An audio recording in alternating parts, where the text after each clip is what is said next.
And we are back for episode 18 of Kenshi 101, where we start from rock bottom and work our way up to wipe out all the important named big bads. And in the last episode, we went from the Deadlands all the way up to Heft and then back. Actually, no, we started in Heft. 2 episodes we left from the Deadlands to go to Heft. And now we're back. We're headed to So's Gamble. Quick as we can. Actually, this is going to be a bit risky, mostly because it's going to be day soon, and we have to worry about the giant fucking laser beam in the sky.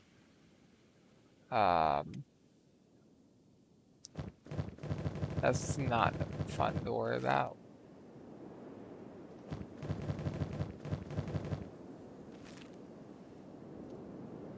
Anywho,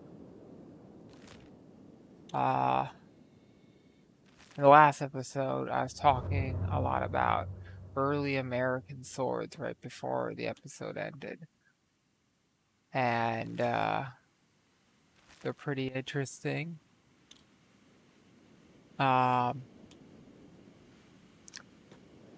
We didn't really have any models until the very, very late 1700s.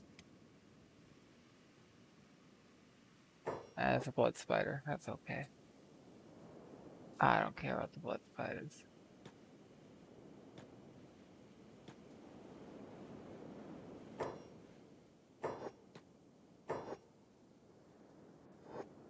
So it took us a long while to get our first models.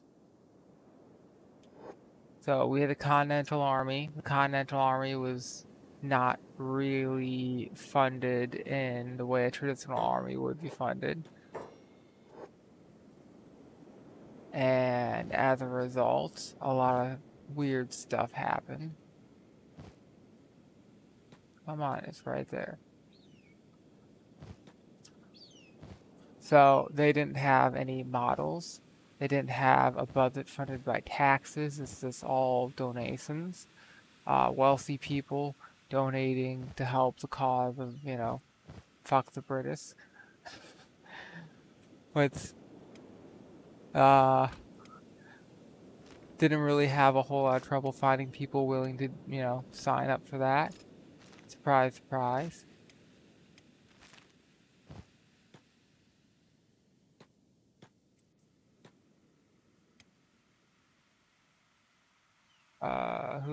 Okay, you. Grab that. Grab that. Fabrics. Anywho, so there's lots and lots of ballistas, lots of volunteers, lots of people who are sometimes getting money from like volunteers, sort of like how a nonprofit would work, where like people volunteering sometimes are getting paid for their time, sometimes they're not getting paid for their time. They only have so much money for stuff.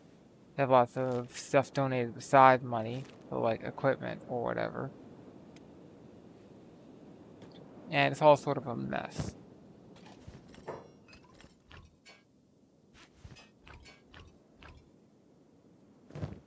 Anywho, so that's going on. And in the meantime, they're constantly having like all these wars and crises and stuff. Big deal, right? Everyone's a bit upset. And nobody wants to pay taxes because, of course, nobody wants to pay taxes. And they went through this period where they're trying to make taxes optional, and that didn't really work out. And the government basically collapsed. And then we formed a new government, but we don't really talk about that much. How there was like the first America and the second America. And the first America was doing all this experimental stuff that didn't really work out. So then we were like, okay, new America, but we just don't talk about that in history class because like nobody wants to talk about how America like completely fucked up everything. Whoops. Best of intentions, of course, but it did not go very well. That cannot be understated. It did not go well. And that didn't stay that way for a very long time. We eventually were like a couple years. And then we started America V2. And eventually we got some of our budgetary problems solved out. And started to fund the War Department. And I believe it was 1896 to 98, somewhere around there. Oh, no, sorry, 1796 to 98-ish. We started the War Department. Congress was like, hey, we need a military. Because a little bit before this, the Continental Army was basically completely fucking wiped out. Long story short, it kind of sucked. Big laser, scary. And it was, here, shift, yes. They fought some American Indians and they were wiped out. It was sort of a big deal at the time. It was an ambush and they should have been able to have gotten through it a little bit better, but they couldn't, they didn't. Oh well. Attack all. Anywho, that was a big deal at the time. And we still didn't have any official model swords yet. And we were mostly just copying stuff from the British or the French. When the French helped us with the whole Revolutionary War thing, and they really helped us a lot. Like, their winning of naval battles was why Britain was willing to, talk peace, because they're like, we're not sure if we can fight both wars at the same time, and might as well just focus on the war we care about, fighting the French, because, the British always care about fighting the French. No, I want to trade with you, right? So, you can eat raw meat, you cannot, you can, you cannot, you can. Hobbs is a person under all that, and Chad and Cat are both humans. So you need real meat, well, cooked meat, cooked meat, cooked meat, cooked meat, cooked meat. Alright. So it helps some of our problems. Anywho. Ooh, that's worth a decent penny.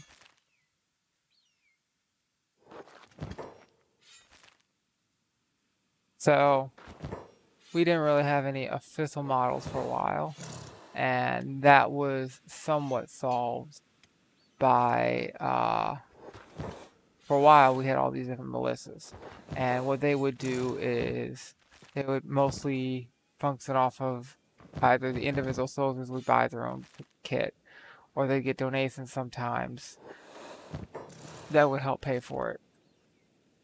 And it wasn't not a lot of money was coming from taxes. Sometimes the government would give them some money, but not like enough to pay for everything. And they were mostly state run, not federal government run, because it was a very big, like, states' rights were like a big thing. It was very much every state's its own country at this period, with very little power to the federal government, because like they were like not super big fans of the federal government at the time. After the whole king thing, you know, like the big thing that like before the Civil War, like if you really look into it, you'll be shocked at how little power the federal government had. before some stuff happened, and all of a sudden it's like, oh, maybe we should change things a little bit. Because what we're doing is clearly not working very well.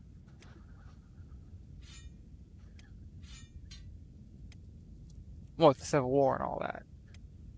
Like, that's a pretty good, you know, something's wrong. You don't see any laser here, but I got hit by the laser here. That's garbage. This would never happen. Alright, Umbran has suffered with Glaceon. Loot him. That is saved and fucked it up. My clicks. Anywho.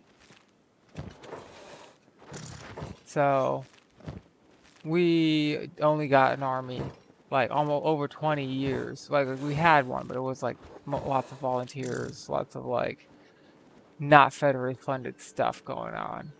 And then all of a sudden we have an army. But we don't really have an army, we just have a budget for an army paid by taxes that aren't optional anymore because optional taxes was such a bad idea. I mean, if you can say, I don't want to pay taxes, people are going to say, I don't want to pay taxes, and then not pay taxes.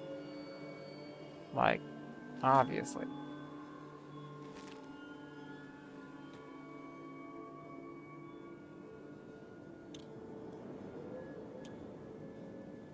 Still not done healing, and we're getting attacked again. But they don't appear to be armed with weapons. They're armed with weapons.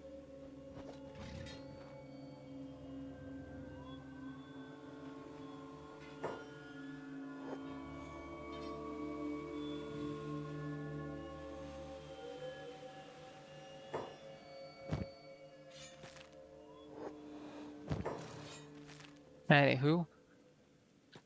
So, some of our earliest models were like a model as we think, well, no, not quite as we think of it today. They weren't like interchangeable parts.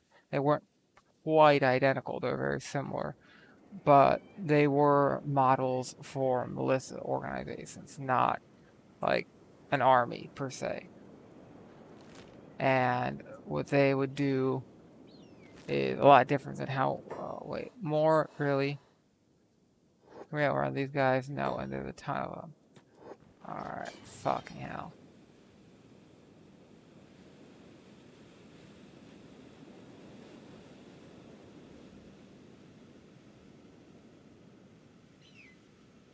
Well, Leviathan went down, but he'll get back up.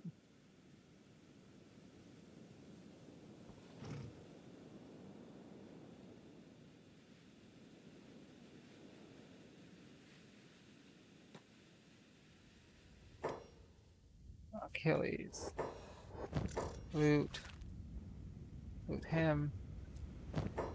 So, one of the first models that was a Melissa model was the Carolina, I believe it was Carolina State Cavalry, which was kind of famous because it later got used in the Civil War. They were like, hey, we need swords.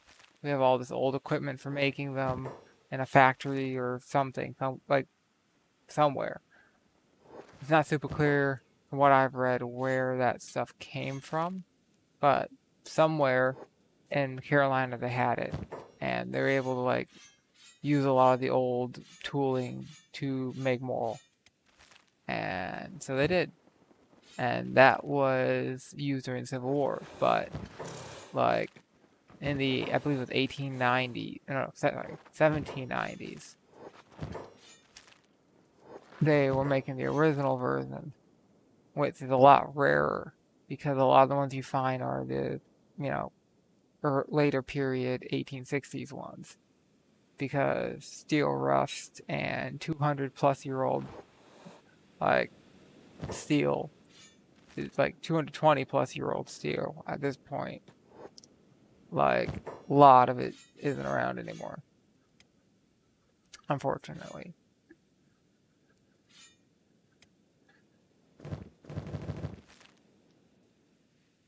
everyone healed up? Okay. Run south.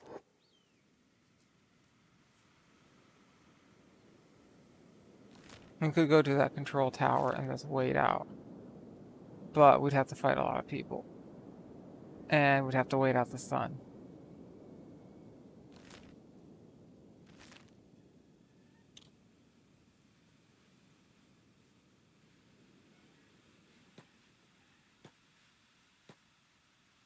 Ah, fucking hell.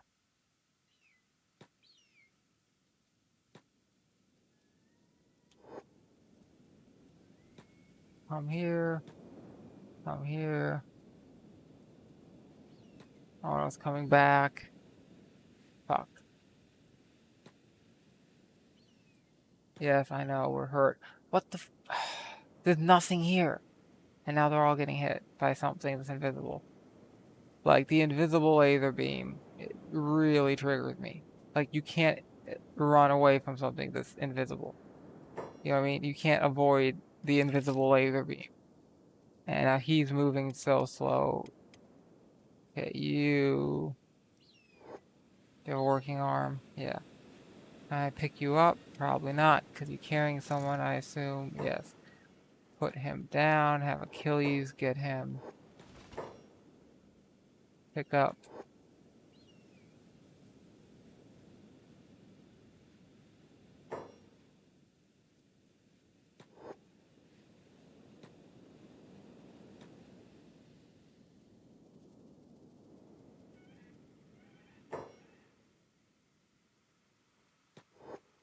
Cat is not carrying anyone. Pick up Cat. We need to get out of here. The animals are okay, but people are fucked up. Rukia is hurt. Alright, good enough. Run. Don't want to fight this. You guys. Fuck up whatever that is and then run. Good. He's still alive. He's still alive.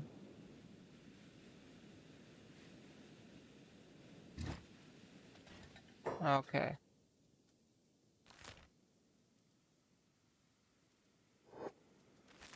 Run away.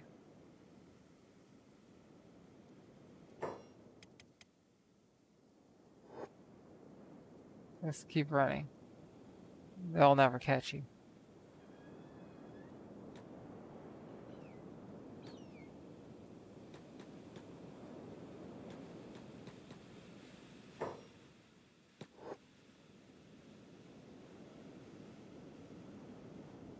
Anywho.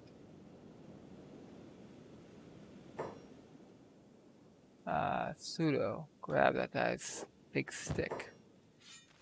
And then keep running.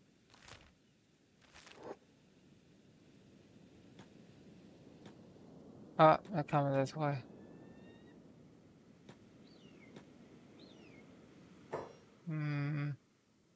Maybe Achilles would come back.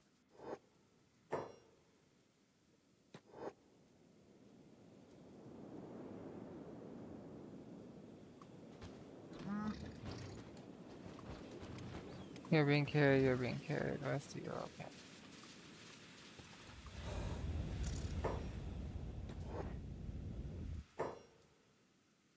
Amran's okay. Rukia's okay, Miss Rukia. Good, good. Alright. Come here. And have like Achilles do some looting real quick.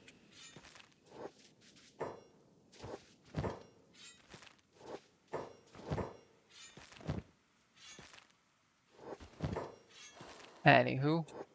So one of the first guys to do sword making for the army that, started being founded late 1700s, early 1800s after the Continental Army was mostly wiped out by American Indians was Nathan Starr.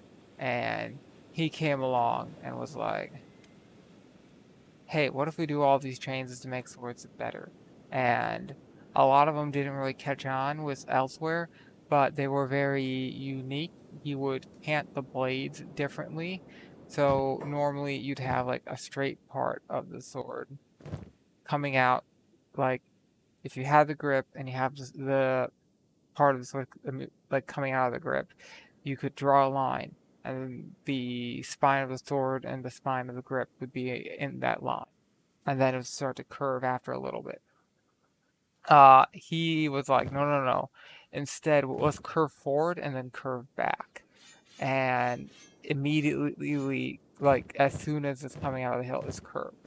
And nobody had ever really, well, I mean, it's been done other places like the Philippines, but it's never really been done on sabers quite like this that I know of. And he was like the first guy to give that a try. And the pros and cons, the balance of the sword is forward. So it's not. So if you have this, if you're holding the grip and you draw a line from the tip to the grip, that line would be in line with the how you hold the grip. So where the tip would be with a straight sword and where the tip would be with the curved Nathan Star swords would be the same place. Um, but the balance of the sword would be way forward of that, and it'd be like a single edged blade. So, but the weight would not be along the center line of the sword. It would be like lots of other sabers and swords of the period. It'd be forward like a kukri or like an axe, and as a result of that, you'd have to change how you used it, but you could stab with it much easier and better than a lot of the other options. A lot of the other options you have to kind of do this crooked stab thing, which you can do. It works. It's this you have to like get used to it. It's not what you're used to, for sure. And that's like it's something to get used to, you know? Okay. Let's try Rukia. Let's stop. Put down. Pick up.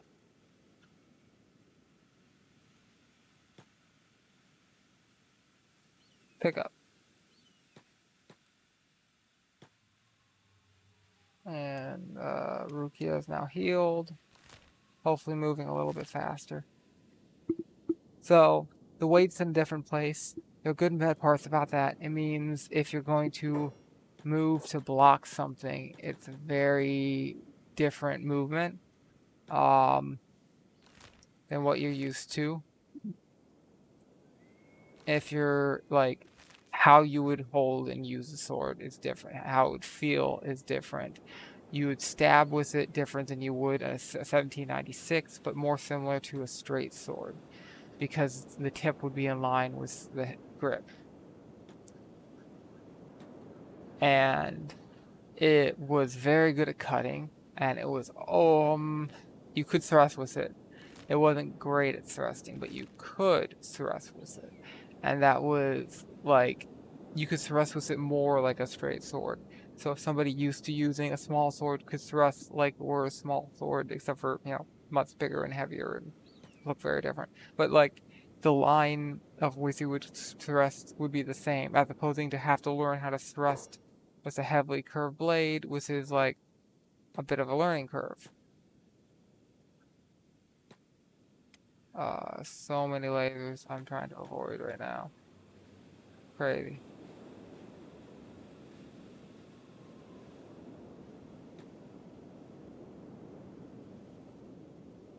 Anywho, so he has some ingenuitive designs and stuff that like really made him memorable. And he first started doing stuff for Melissa's, like, everyone else in America at the time. And then at some point, fuck. At some point, he started doing stuff for the army, once the Continental Army started. And that was pretty cool. So he was like one of the first people to officially be part of like, making swords for the War Department. which was cool. Although I think back then it wasn't the War Department yet. I think they went by a different name at the time. I think. Anyway, luckily they might have gone for the War Department. I might be mistaken. That was the British. I think the British had a War Department, but they didn't call it the War Department for the longest time.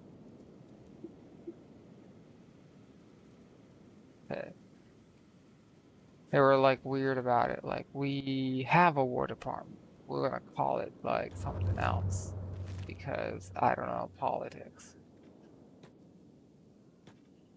Alright, let's get a decent distance away from the scary stuff. I don't want to get hit by any more lasers. And heal up. So, things we're gonna run into in this area. We might run into these giant black gorillo bear things. The rats you've seen before. There is a southern hive. Sometimes they come up here. What are those, rats? Yeah, rats. The southern hive do make it up here sometimes. And they're annoying to deal with, but not too bad. You do see leviathans in this area sometimes, which are a bit scarier. Okay, grab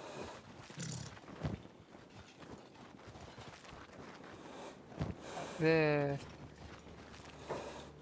And then go trade 10. Alrighty.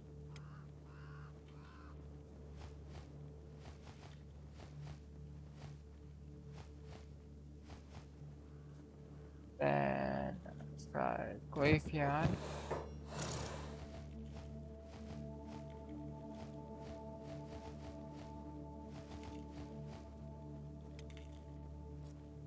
Anywho, Nathan Star, big deal in the sword world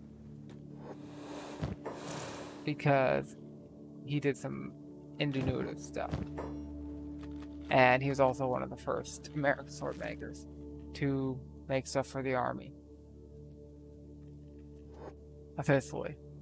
But very, very quickly, we started popping British and French models. We had the 1833 Dragoon Saber.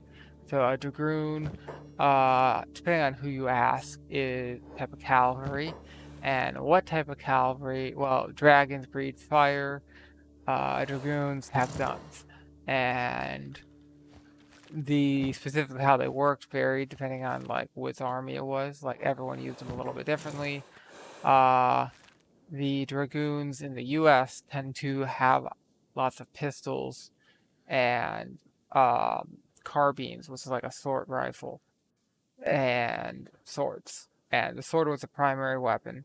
They would use the guns on horseback, but they tend to not reload on horseback. So they'd use the guns, they'd fire the guns, and once they ran out of ammo, they'd switch to the sword.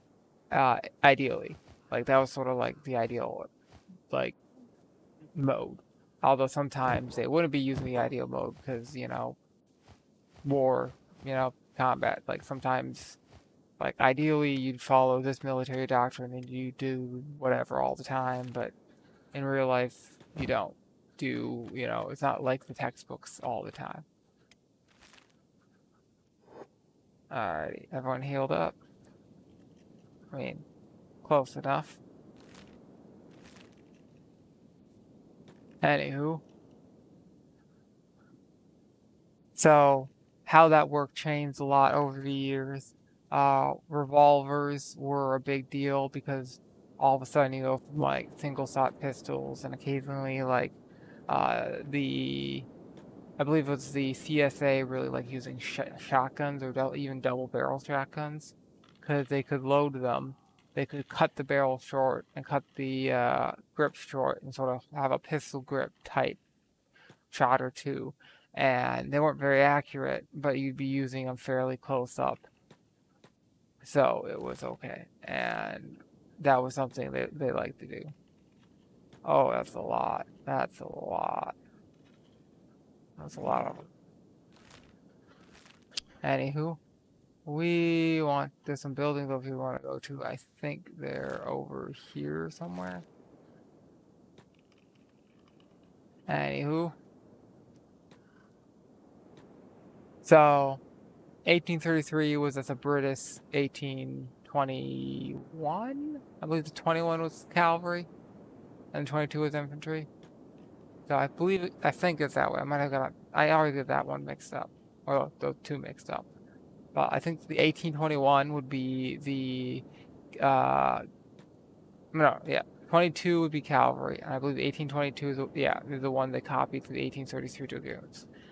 And then they also started copying French swords and sabers, and the British 1796 clones, which usually had eagles heads on the pommels for the American ones, but not always. I have a friend who has one that says U.S. on it, and definitely American, but it doesn't have an eagle. Skeleton bandit. Anywho, that drug farm is what we're here for. A secret drug farm. It's, surprise. Not so secret drug farm.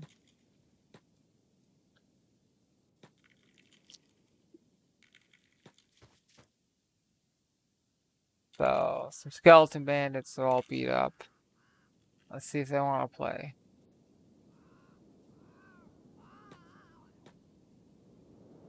Anywho. Some of them want to play. And I kind of want to fight all of them in one area to make looting a bit easier. I'm going to send my guys over here, try to get them one big group, then attack. So they have decent armor, as you can probably tell. They've got plate for the legs, they got heavy armor everywhere. Their stats are decent, but they don't have good quality gear. We have better quality gear and we have better numbers. And they're already hurt. So let's have IP config come loot that guy. Alright. So, not a good quality sword, but standard grade for everything else. Alright. See anyone close enough? No? No. Okay. You can put some of this. We won't grab the mask. We will grab these two. And Hammett. Load him. I grab this and these. Not you. So these guys are kind of weird. They're like, they call themselves robots, but they're not robots. They have some weird voice lines, like they're pretending to be robots, and I don't really get them. Like, what are you doing? Stop.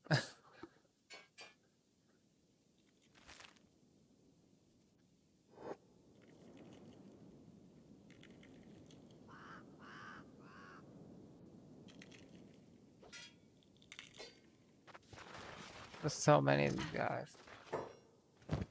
Alright. Ooh, high grade boots. There's so many of them. There's more and more and more. 5. Good news is we can sell all this.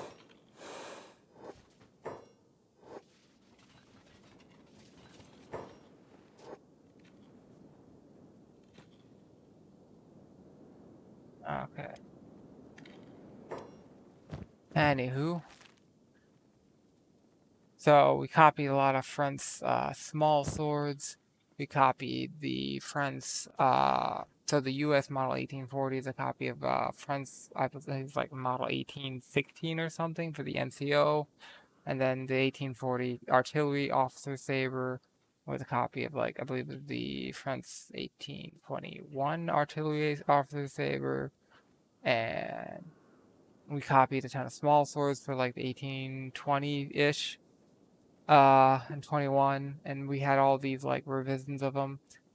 and we copied some of like the British 5-ball saber or spadroons, not sabers. Just tons and tons of copying.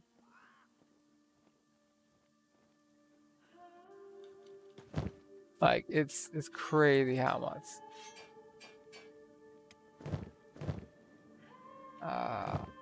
We only do one of those on him. Copy. Move. No. Move now. No. How about now? Yes. So, that's probably not gonna fit no matter what I do.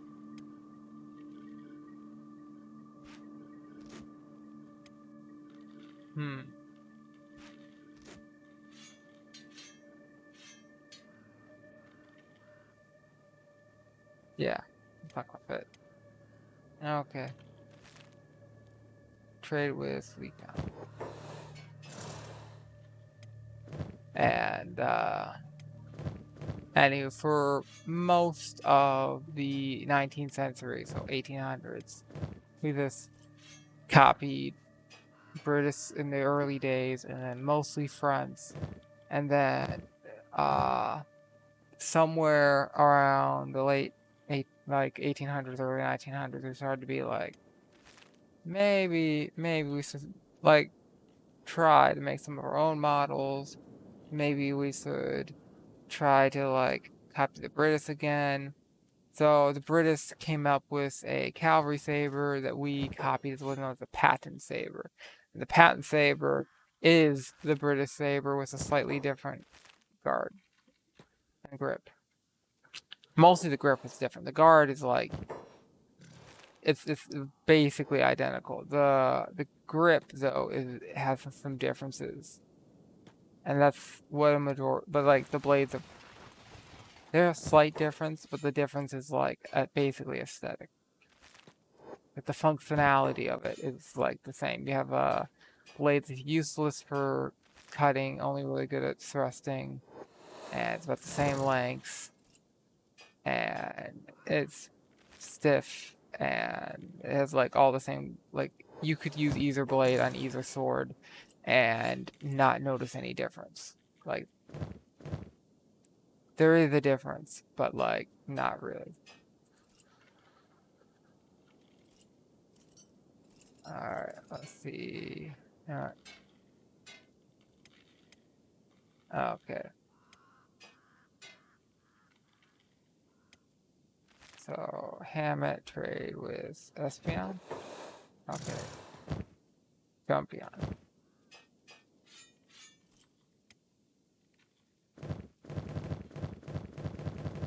Anywho. Point is, we did a lot of copying for a while. And that made a lot of sense because like we could put all this R&D into like what's the best whatever and research, or you can just copy someone else who did all that work and save yourself a lot of effort, a lot of time. Just use and look at like who is the best army, who is doing the best, who has the best stats, and just copy them. And that's something that a lot of the world has been doing for a really long time. Like you go look at like other militaries in the world right now, and a lot of people are going to be using American gear or, you know, other gear from other militaries where like they're particularly good at one thing.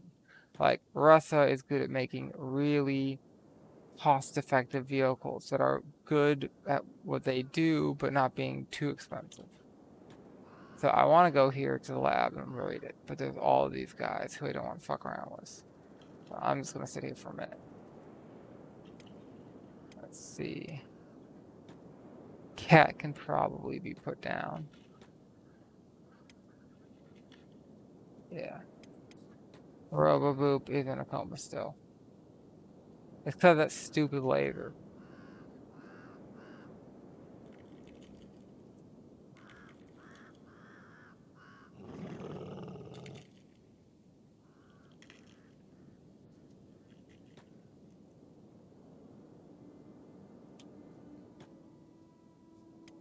Oculus.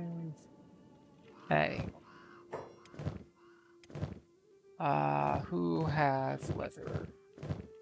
You do, but you can't take it. You can. Alright.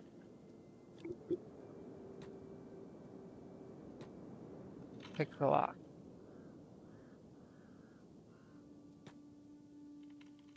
Okay. Don't go in yet. Pick this lock.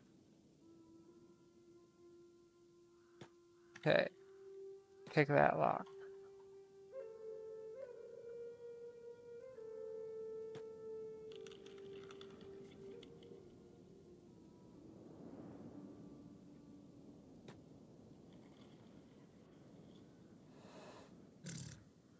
That one's picked. Pick this one. But everyone can work on all of them except for one. This is annoying.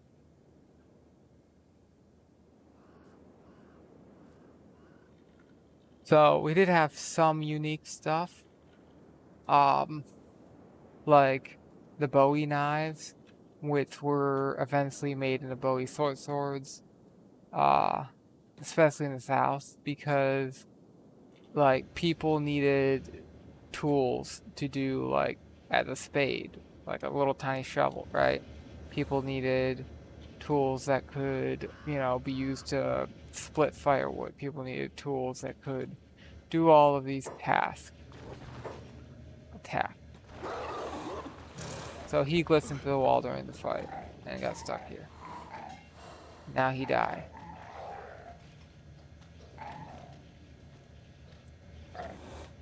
Anyway, people needed, tools this long time. And that was sort of something. It could be used as a sword, it could be used as a tool, it could be used for like so many things. So it was used for so many things. That's sort of like why it was like so famous, is because you could use it for a lot of different tasks that you needed it for. It was like a multi-purpose tool. And that was its niche, was as a multi-purpose tool. Alrighty. Hashish. Ooh. Okay. This one. Don't want that. I want this.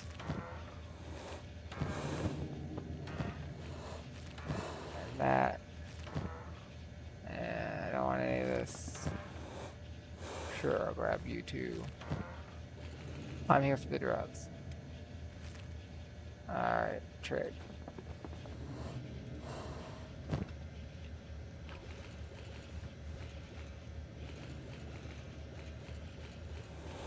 So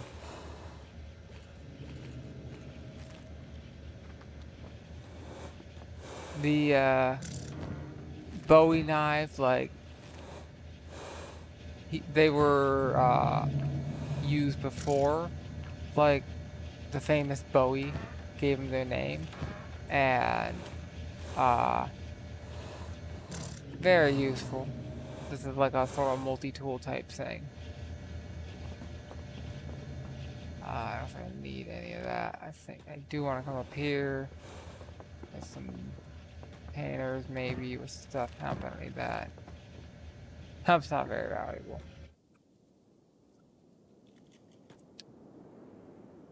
And one thing about them that you don't hear a lot in is like they were very low quality.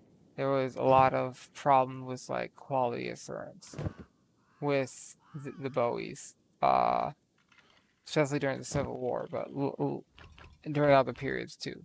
They tend not to be like the good knives. They tended to be the cheap knives.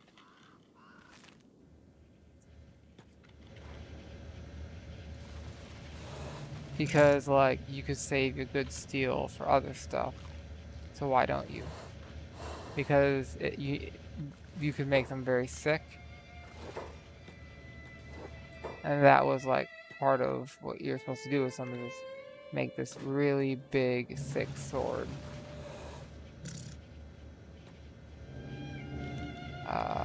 Who will I send in? Not Cat, he's hurt. You.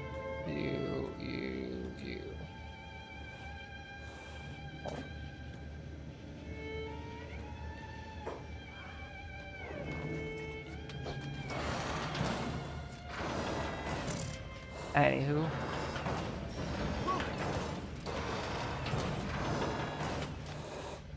And Hop went down. And he's carrying... Okay. Yeah.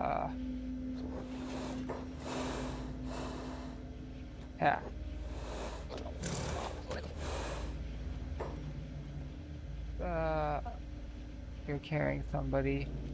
You pick up. And Hobbs will get up eventually.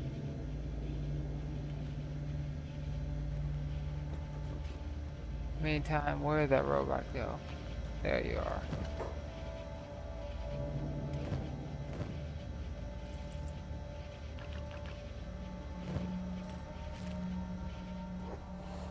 Robot is now dead.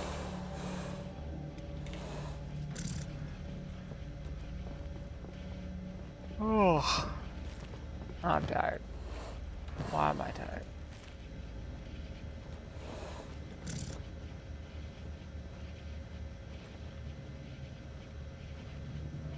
Oh.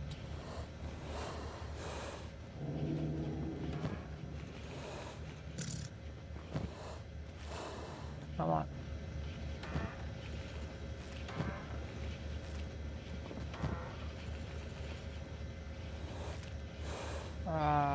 You need to trade with Jump Down. Let's see, what other unique stuff we came up with? The US model 1902 was somewhat unique. It's taking a guard very similar to like the French 1882, but a grip very similar to the Italian 1888, but a blade similar to neither of those swords and more like a classic British Wilkinson type blade, which is what was the blade used for a long, long time by a lot of different people. It's probably one of the most famous saber blades of like that period. It was like a Z blade to use. And then it's probably all gonna be useless to me. Anyway. So that's unique. The patent saber was a clone of the British. A lot of like the 1850, and like the 1859 and like like the 1852 and the 1872, those are all just copies of French swords. Like the Marine saber, that's like still the Marine saber, is just a clone of French swords. Very good. Like, not to say it's like bad or anything. It's I love it. I think it looks great, but it isn't original. We have a very short list of original stuff outside of like the stuff by M-Star. We've got what else?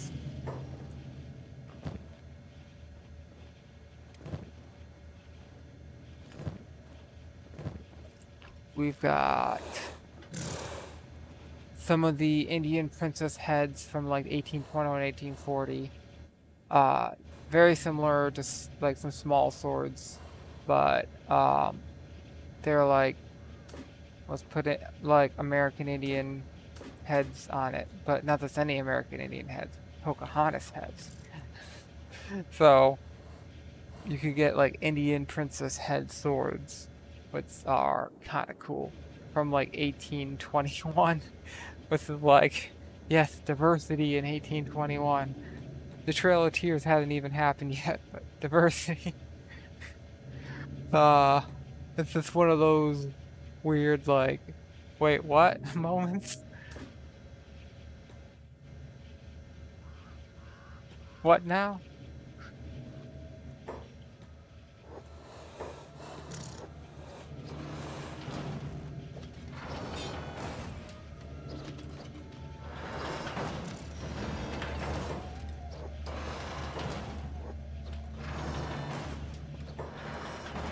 These things you get hit a lot, but they don't take that many hits compared to the big guys. They don't have that much HP. So they attack quickly, they do a lot of damage, but they also go down quick. Like, they don't have a whole lot of bulk to them.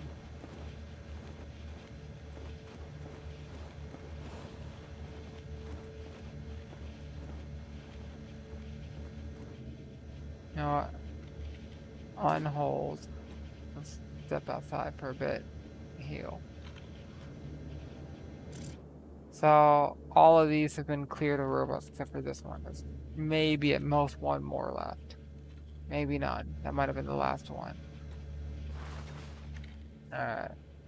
Who's good to go robot hunting? Hammett, Achilles, Kaguya. 3, 4, 5. You will not be on hold. The rest of you get on hold.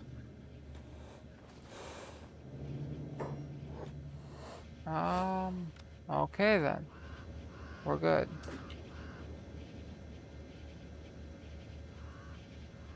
We are good. Okay.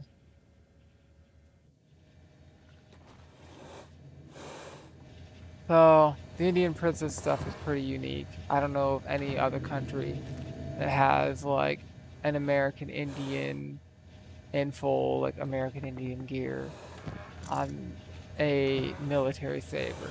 Or, well, spittoon. Shearing sword.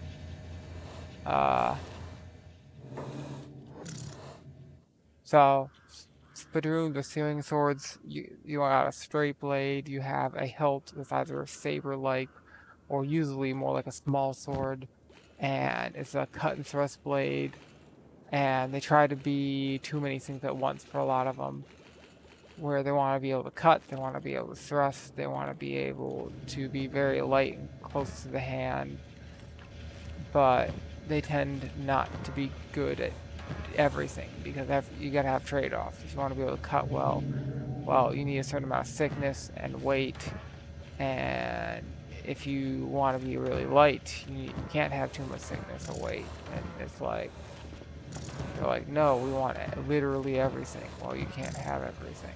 You can't always get what you want. Sometimes you get what you need. Anywho, the best examples were ones that were understood this and were like, give it to Hammett. Hammett, you have light now. Okay.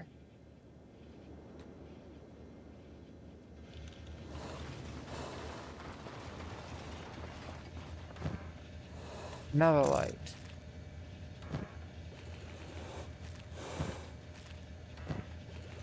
Anywho.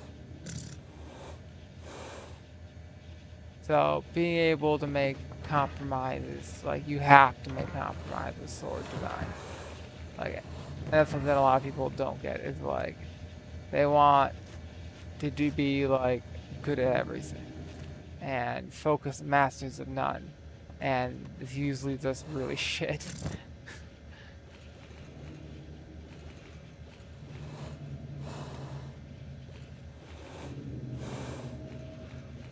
Which is, you know, disappointing, but that's life. Kaguya, now have a light. And you need to get rid of that. Let's try trading with you. No, try trading with you. Where can I put this? Trade. Sure.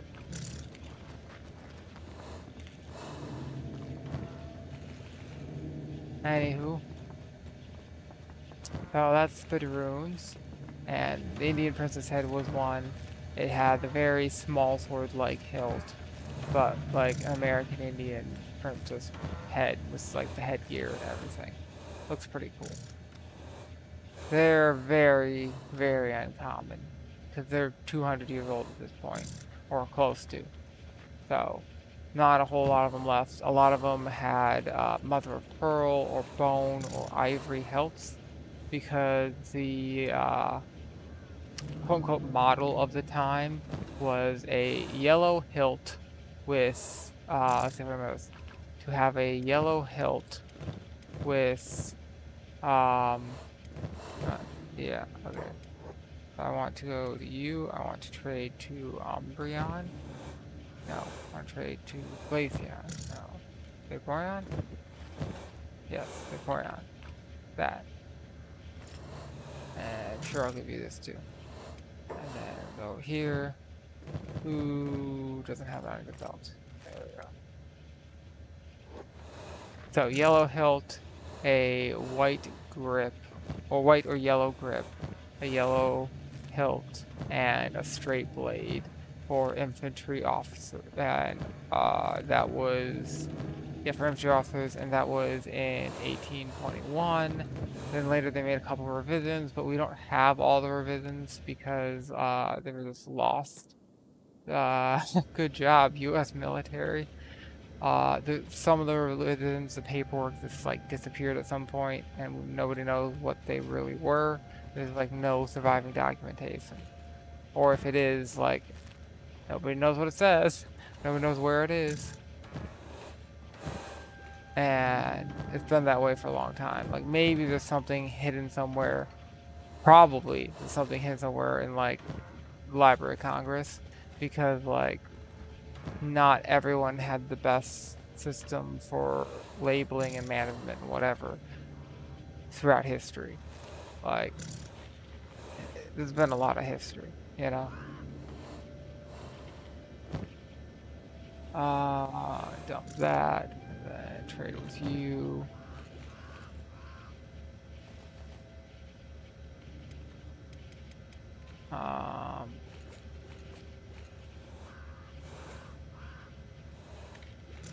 This. Anywho, like, museums started as like this thing people would go to a museum and they would like take pieces of the museum home with them. And that was like the origin of museums. It was this like weird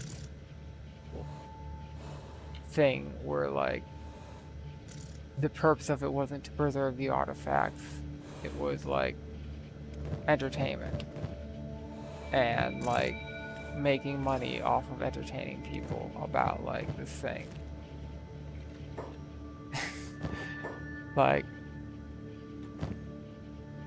so throughout history at certain periods, like what we think of today as like what museums are, what they should be, or what like the Library of Congress should be, is not necessarily what they thought about it in period. Like they might have taken it more or less seriously. They might have like valued certain things differently. Like some museums at some point would be like, okay, there's artifacts and there's documents, and we need to preserve the artifacts, but the documents aren't artifacts, or at least they don't consider them so to be. So like sometimes lots of work will put into protecting like the, the sword of, the Pope or whatever. But like the documentation about it being the sword of the Pope, they'd be like, who cares? It's not an artifact. It's paperwork, right? But then, so that disappears. So now it's like, is this the sword of the Pope? I don't know. We have nothing to prove it. We just have some label some guy wrote on it like a million years ago. And who wrote that? We don't know. Which director of the 57 directors wrote this over the last 100 years or 1,000 years? Like, no one's 100% sure.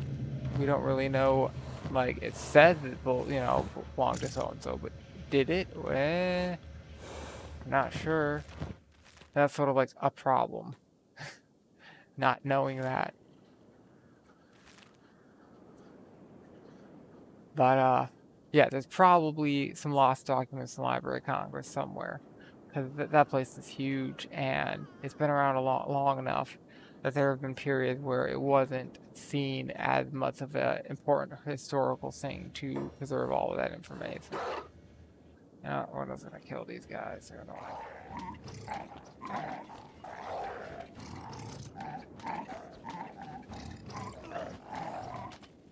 Anyway, So, like, maybe some of these lost documents are there, but maybe they were destroyed when they burned down the original White House during the War of 1812. Maybe not. Who knows? Not me. I don't know.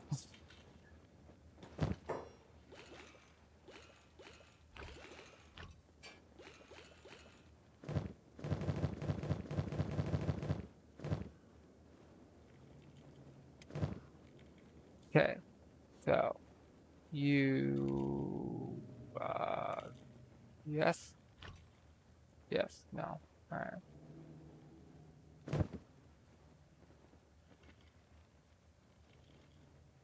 Trade, where? All right. I don't need to trade anything. You could trade that and put it in here. Okay. Some of it gone. Alright.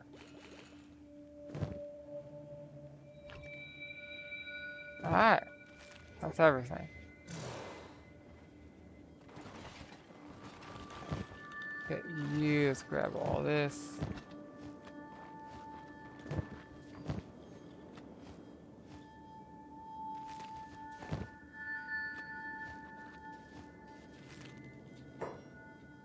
Great.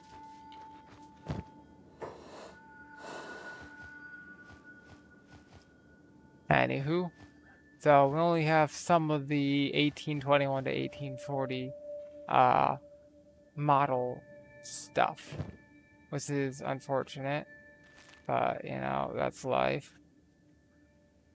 We have to make some guesses based on what we have, and what we have would suggest that they didn't really treat the model like a model, more like a suggestion. And there's three main models. The American Princess model was one of them, but there were others that were like main models and used a lot. Some of which had eagle heads, some of which did not have eagle heads. Anywho, they're all pretty cool to look at and do the research. And part of why not that many of them survived is, you know, steel rust, that happens, it sucks. But there, a lot of them were supposed to have a white or yellow grip, which could be bone, it could be ivory, it could be mother of pearl. And bone was the most common, but there were a lot of them that had ivory. And like some elephant, some rhino, some walrus ivory, because that's a thing. The walrus teeth ivory. Because you can get them in the North Sea, they're in Europe is not like as important or valuable or whatever. But it was considered extremely valuable in the Arab world because it was like more exotic to them, more hard to find.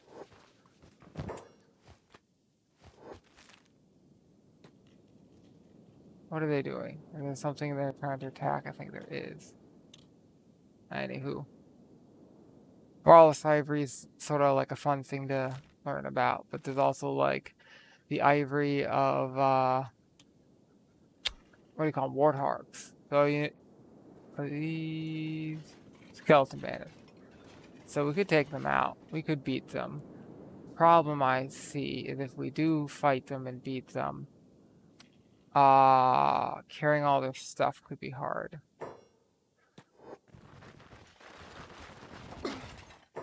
Right.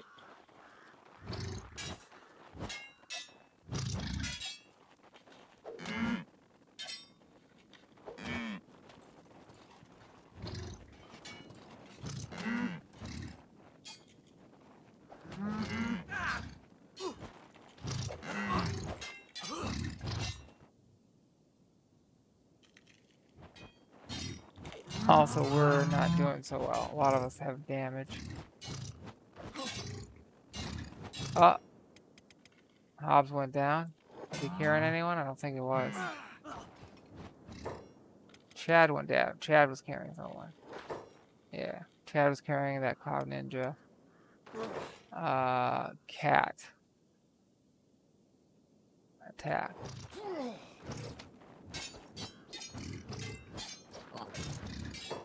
Pick up.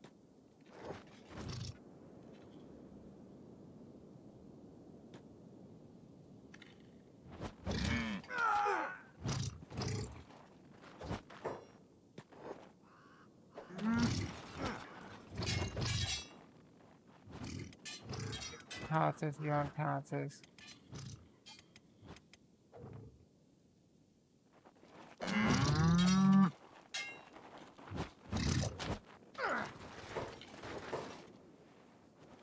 YTDLP.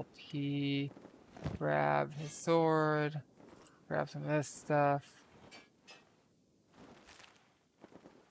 And the other one over here is 2. Okay. IP config, grab you, sudo, grab him.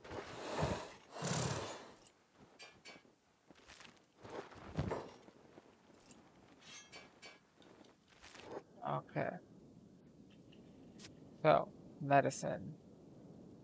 Doesn't look like anyone's gonna die. Lose a limb. Picked up that one guy who had it with a cat. I think cat has him, and he's getting healed too. Alright.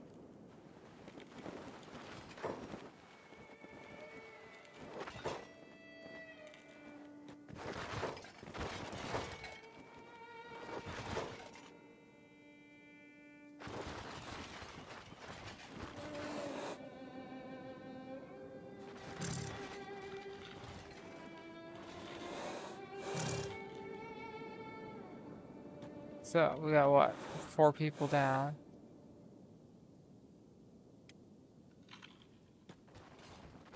Cat's carrying someone. YouTube downloader is carrying someone. Adds his IP config, adds his sudo. Hob is... Hobbs? Way over here. Okay. Rukia is not carrying someone. So, you carry Chad. Hobbs. Okay, Bot carrying someone. Sad Neil carrying someone. Alcagia, Achilles, Hammock. So, you know what? Rukia, put down Chad. He'll get up in a minute. Come get Sylvia. Sylvia's up. About to get up. No, he's not. Chad's about to get up. Jumpion is not about to get up. Okay, he's in a recovery coma. Great. So just wait. I don't really want to.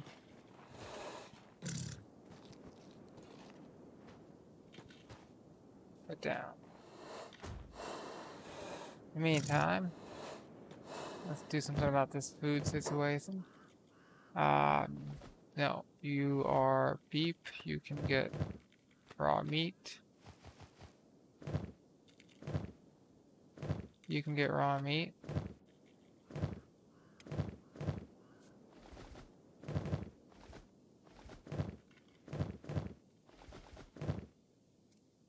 Ah. This is gonna take a while.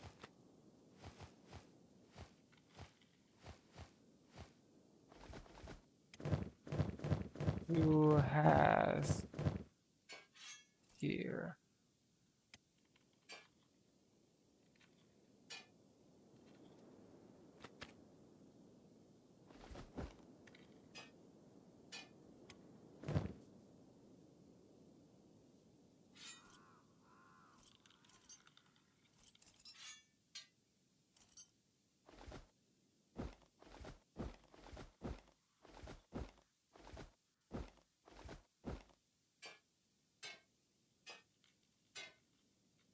Okay, what, how do I do this?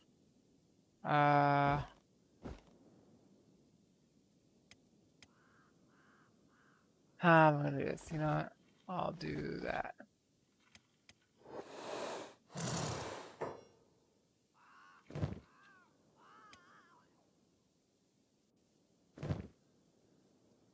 Okay, alright.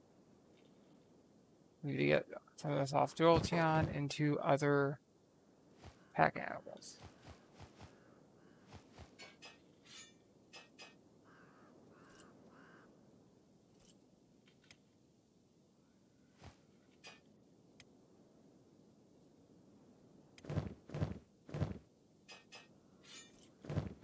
I think that's it.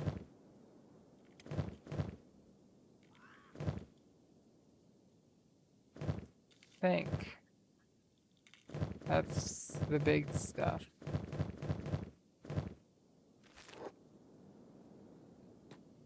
Now I just need to wait for people to get healthy for a minute. Really, we just need Chad to get up.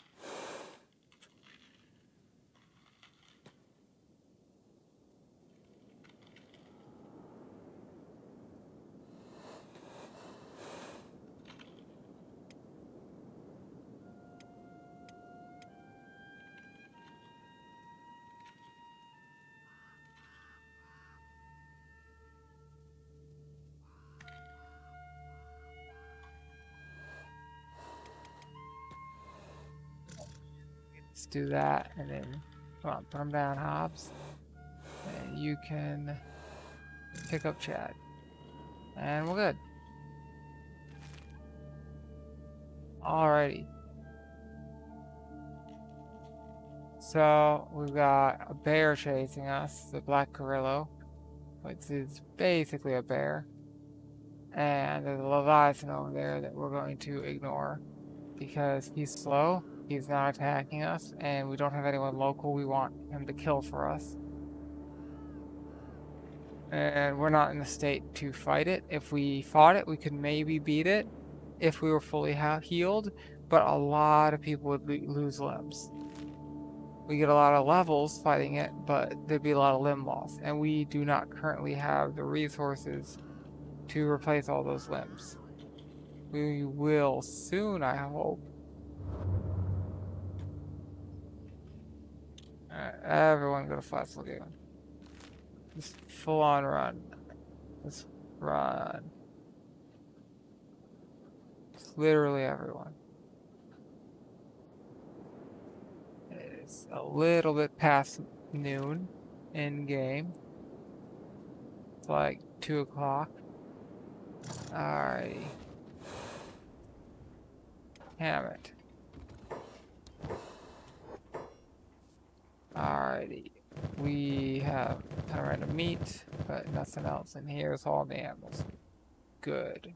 So, focus on big, cheap garbage. Like that. Sure, we'll get rid of those. We'll get rid of that. Maybe not these. Oh, rusty, definitely.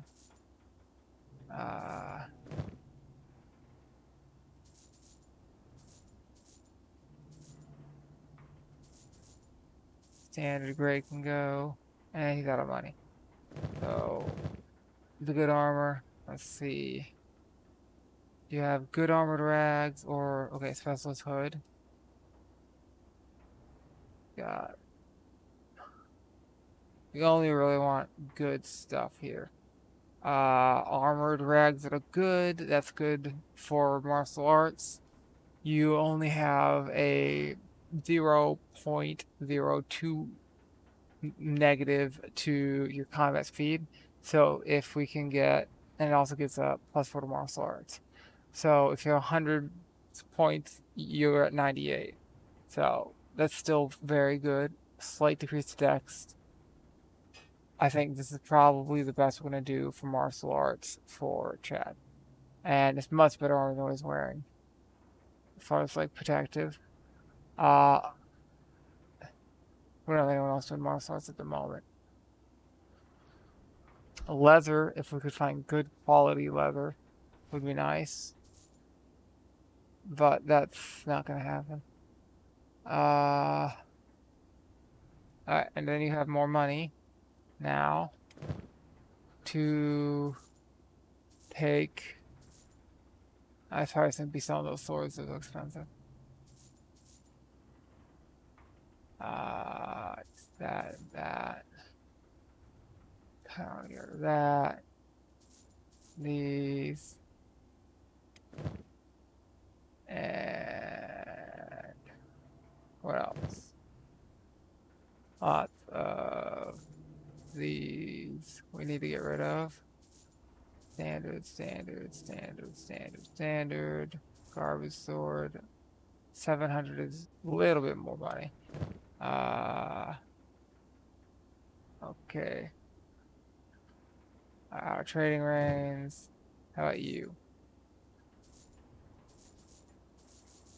Big stick. Some of these are a bit more expensive.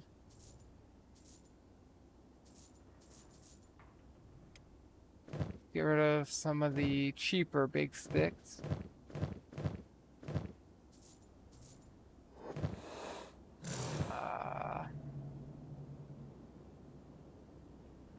Let's see, what else can I get rid of? These? No, you can't afford it. You're out of money. Okay.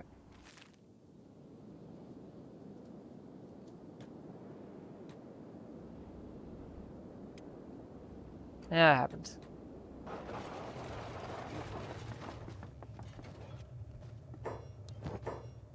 I sell that. We got good armor for him now.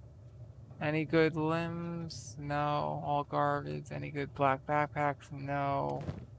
Any good maps? Yes.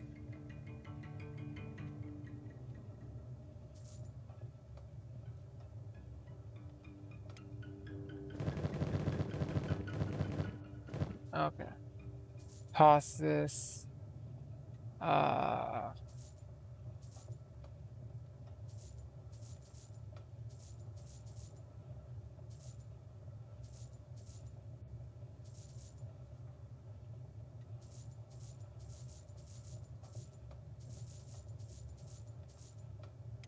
Heck. Maybe keeping those plate legs. Maybe, not definitely.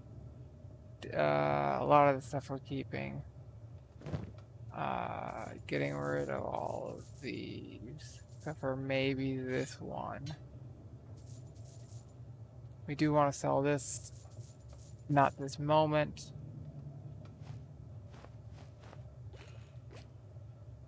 Okay.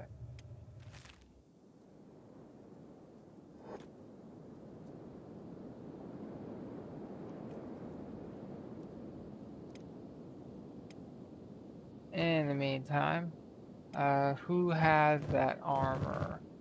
It's Vaporeon. So you will trade with Vaporeon, trade with you, give you the armored rags. Alright. And who has shitty pants? And we got lots of standard. Anyone else using standard is stolen. You're using standard to stolen. I'm using standard is not stolen. Yay. Alright, we got a specialist hood. Hammett, you take the specialist hood. Your head matters. High grade. High. High. Okay, everyone has high grade helmets. I can wear them. Some more stuff on the map. Got a point over here. Ooh. There's this ruins. Most of these places I've already memorized. Although not like the exact location, but the general location.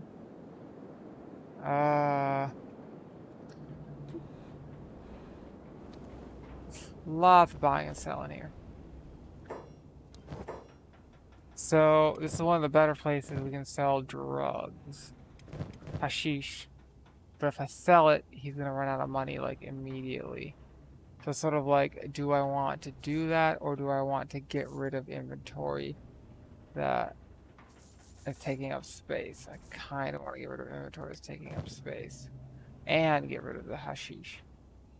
Get rid of that. And I do want to get rid of the hash.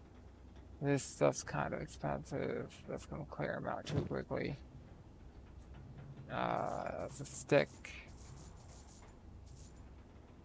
That's not too expensive. And you're out. Okay. So he doesn't really have any of that interesting helmets. I mean,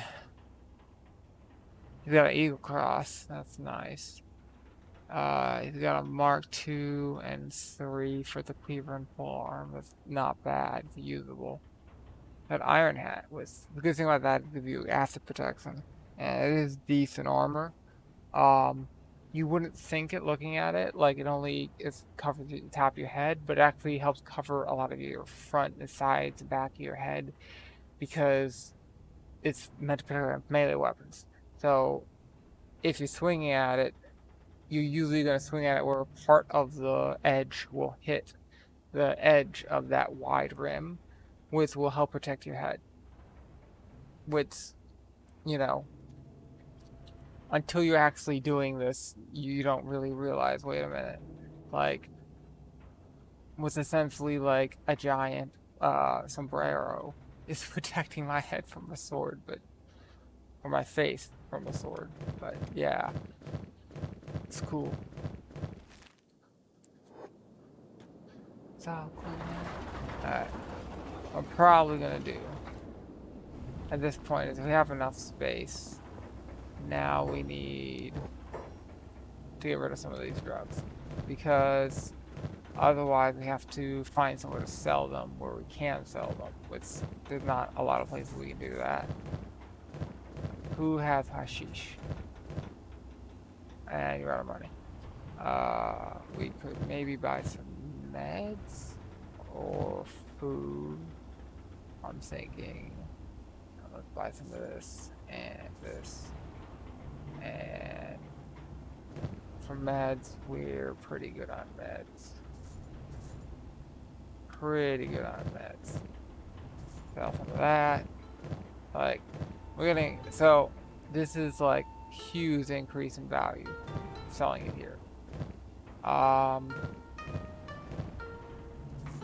Sell that and get rid of some of this stuff.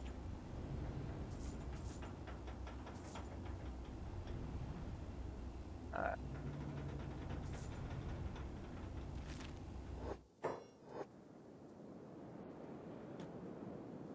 So out of money, out of money, out of money, out of money. These two are the last two.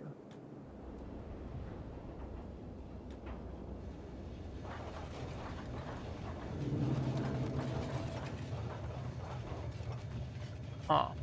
Bars are pretty empty today. Okay, you don't have any, you don't have any.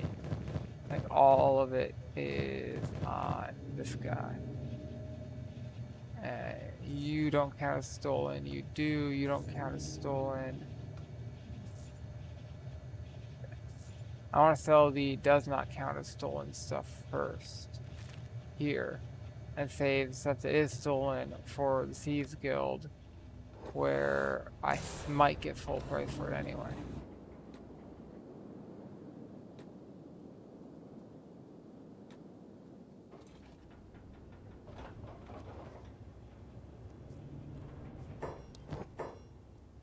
Alrighty.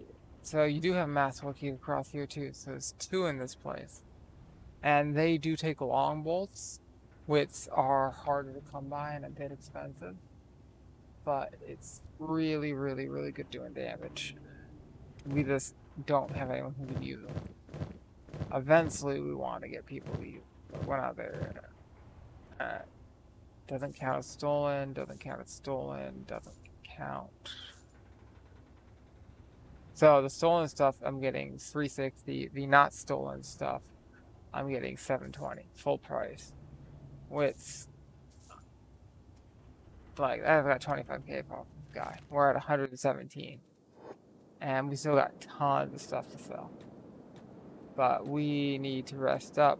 A lot of people are hurt. I'm not so worried about the pack animals as much as, like, Deep's fucked up. Hammett's, Achilles is okay. You're okay. You're okay. You're a little bit fucked up. You're pretty fucked up. And Chad's pretty fucked up. Put Chad in a bed. and Robo-Boop in a bed.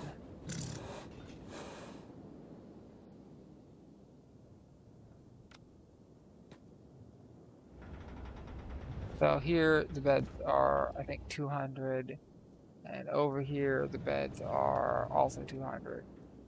Let's use these beds. But here they also have a robot healing thing, skeleton repair bed, but it's a bit expensive, 800.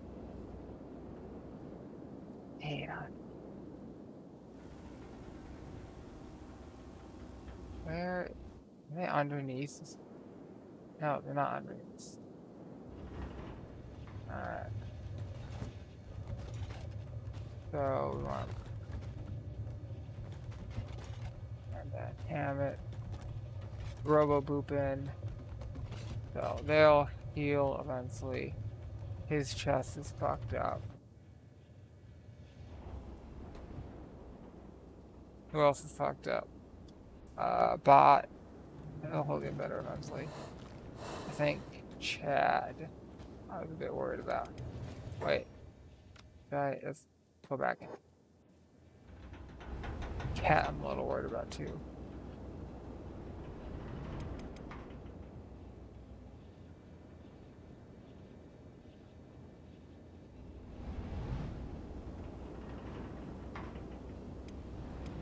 Yeah.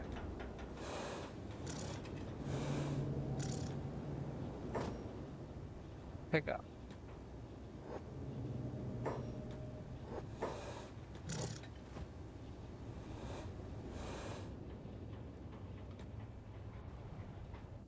Alright, so we'll heal these guys up and then get out of here and go to more. But I think that will be it for now.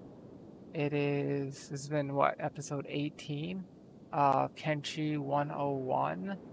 We have done a lot of traveling from the Deadlands, or the edge of the Deadlands, through Vens all the way to the Stobe and Flats Lagoon, raided the drug lab, the secret drug lab, and got beaten up a lot, but took out a ton of robots, and our stats are starting to look pretty good on some of our people. Like, pretty decent. We're getting some pretty good gear. Almost everyone has high to specialist grade stuff.